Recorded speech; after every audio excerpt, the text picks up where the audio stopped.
uba ikatyiwe itimu yakho ube nestress uphumile lezimhlophe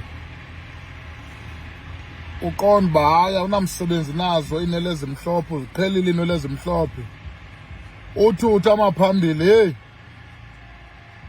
sekusisikhwama sodwa akusekho naloo matapilana sekusisikhwama sodwa uyabona ngoba izawugqiba ubudoda izawuba yingxaki le ndaba yestress.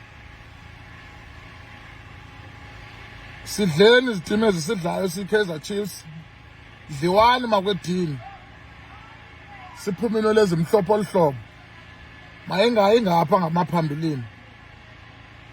Guys, idliwe itimu yakho uzive isipaji esisangaphambili singenanto uzive ngathi uyintombazana apha ngaphambili si-stress.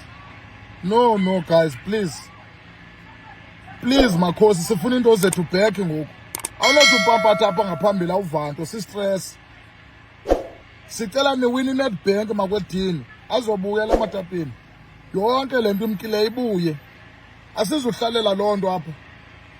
Niyandibona uba ninjani si-stress esi because xa utyiwe iChiefs wonke umntu ukhangela uMan B Chiefs ityiwe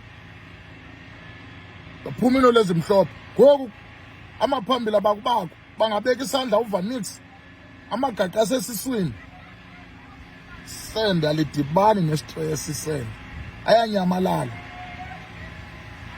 Siphile phi players zethu siphile phi? So fine guys, please khanize neNedbank,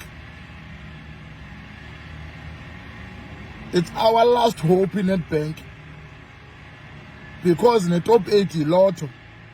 Please bring iNedbank home sokusobuluke yonke into ziphume izinto zivele izinto zabantu into zabantu zivele zibuyele endaweni yazo kuzoba mandi guys. Asiphelelisa ngefamily guys, sizawuphelelwa zii-families. Please makwedini sanusimosha apha.